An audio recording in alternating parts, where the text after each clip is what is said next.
ایک دعا ہے ہمیں جو سکھائی گئی ہے، ربنا، اے ہمارے رب، لا تزغ قلوبنا، ہمارے دلوں کو ٹیڑھا نہ کرنا، بعد اذ ہدیتنا، ان دلوں کو ہدایت دینے کے بعد، وہب لنا من لدنک رحمہ، اور ہمیں اپنی جناب سے، اپنے خاص فضل سے رحمت عطا فرما، انک انت الوہاب، تیری شان یہ ہے کہ تو وہاب ہے۔ وہاب کا کیا معنی؟ جو تمہاری محنتوں کے بغیر ہی تمہاری جولیاں بند ہیں، تم نے کوئی پیش نہیں کیا کہ اس کے بدلے میں دے رہا ہے۔ مجھے اور آپ کو جو زندگی ملی، کیا کسی محنت کے ثمرے میں ملی؟ آنکھوں میں بینائی کسی اس محنت کے ثمرے میں ملی؟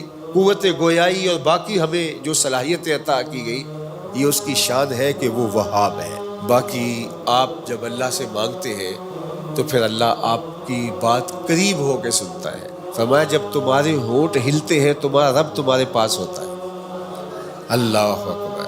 تو اپنے ہاتھ پھیلا کے اس کے حضور زاری کریں، التجا کریں، دعا میں سجا نہ ہو کہ آپ لفظ ملاتے رہیں، اسی کی کوشش میں لگے رہیں تاکہ آپ کی توجہ بٹ جائے لفظوں کو جوڑ دیں۔ جس طرح میں نے کہا کہ حضور کی خدمت میں جا رہے ہیں تو وہاں تو آپ ٹوٹے ٹوٹے لفظوں سے بھی سلام پیش کر دیں گے تو اس کیفیت کے اندر وہ بھی قبول ہوگا، وہاں شکستگی بھی قابل قبول ہے۔ وہ سید سلیم گیلانی نے حضور کی بارگاہ میں ایک سلام کہا ہے، ذرا ان کا انداز دیکھیے، شاہ عجز و نیاز گدایاں قبول ہو، شاہ عجز و نیاز گدایاں قبول ہو، آقا سلام حلقہ بگوشاں قبول ہو۔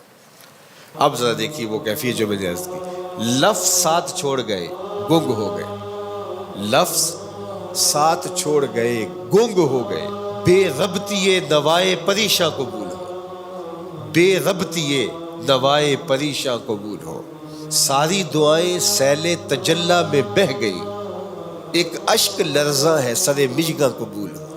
تو دعا کے اندر وہ شکستہ لفظ بھی اس کو قبول ہے۔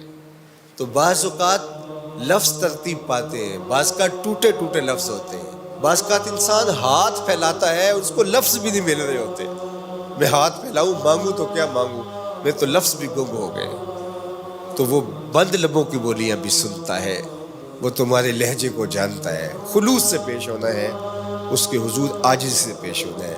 اور یہ دعا اور اس دعا سے جڑے ہوئے مفہوم اس کے حضور آج خاص طور پہ عرض کرنے ہیں، اپنی عبادات کی قبولیت کی دعا کرنی ہے۔ ربنا لا تزغ قلوبنا بعد اذ ہدیتنا وہب لنا من لدنک رحمہ انک انت الوہاب۔ اے اللہ ہمارا دل سیدھا کرنے کے بعد دوبارہ ٹیڑھا نہ کر دینا، اور اپنی جناب سے بے مزد جو ہماری کسی محنت کا نتیجہ نہیں ہے رحمت عطا فرما دینا، اس لیے کہ تیری شان ہے کہ تو وہاب ہے۔ ہماری کسی محنت کے ثمرے میں ہمیں عطا نہیں کرتا، ہمیں ویسے ہی عطا کرتا ہے۔ ہمیں بھی جو بھیجا گیا وہ بھی کیا ثمرہ تھا، ہماری محنت کا نتیجہ تھوڑا تھا، ہم نے تو اپنے لیے دعا بھی نہیں مانگی تھی، تو نے بن دعا کے ہمارا وجود بخشا، تو پھر اللہ ہمیں جنت بھی دے دے، اپنے محبوب کا قرب بھی دے دے۔ اور اللہ سے جو مانگو وہ عطا کرتا ہے۔ جب مانگنے بیٹھو تو چھوٹی سے چھوٹی چیز مانگو، بڑی سے بڑی چیز مانگو، جوتے کے تسمے سے لے کے جنت تک اس سے طلب کرو، وہ جولیاں بھر دے گا، وہ کرم کر دے گا۔ اللہ اکبر۔